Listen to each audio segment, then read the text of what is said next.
We're working very closely with the state and local law enforcement officials, and they're going to keep me updated as they learn more. You're going to ask me to speculate. Understandably, you'd ask me to speculate about what happened, why it happened, and I'm not going to do that now because we don't have all the information, not until I have all the facts.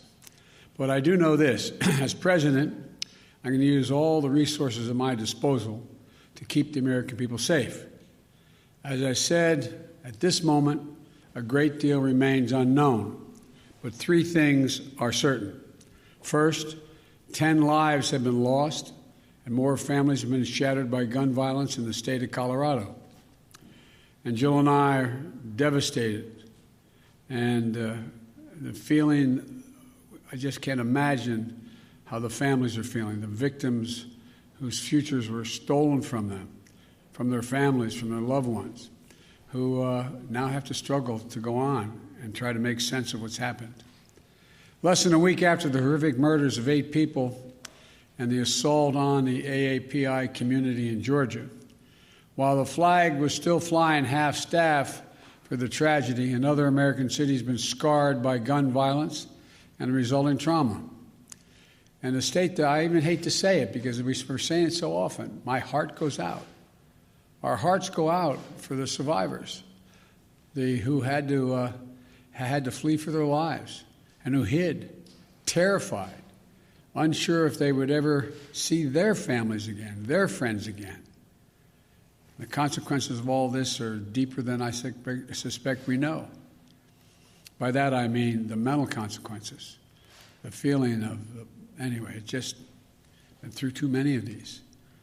The second point I want to make is my deepest thanks to the heroic police and other first responders who acted so quickly to address the situation and keep the members of their community safe. And to state the obvious, I commend the exceptional bravery of Officer Eric Talley, and I send my deepest condolences to his family, his close family and 7 children. You know, when he pinned on that badge yesterday morning, he didn't know what the day would bring.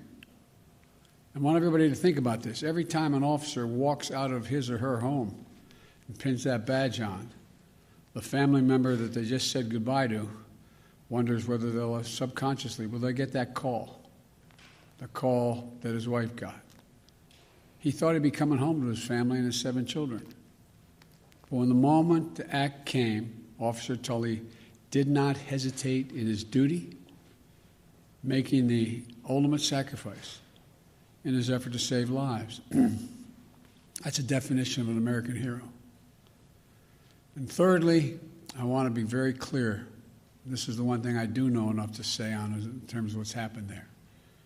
While we're still waiting for more information regarding the shooter, his motive, the weapons he used, the guns, the magazines, the weapons, the modifications that apparently have taken place to those weapons that are involved here, I don't need to wait another minute, let alone an hour, to take common sense steps that will save the lives in the future and to urge my colleagues in the House and Senate to act. We can ban assault weapons and high-capacity magazines in this country once again. I got that done when I was a senator. It passed. It was law for the longest time. And it brought down these mass killings. We should do it again. We can close the loopholes in our background check system, including the Charleston loophole. That's one of the best tools we have right now to prevent gun violence. The Senate should immediately pass, let me say it again, the United States Senate, I hope some are listening, should immediately pass the 2 House-passed bills that close loopholes in the background check system. These are bills that receive votes of both Republicans and Democrats in the House. This is not and should not be a partisan issue.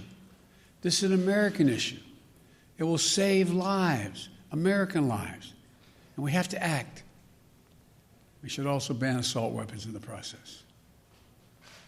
I'll have much more to say as we learn more, but I wanted to be clear.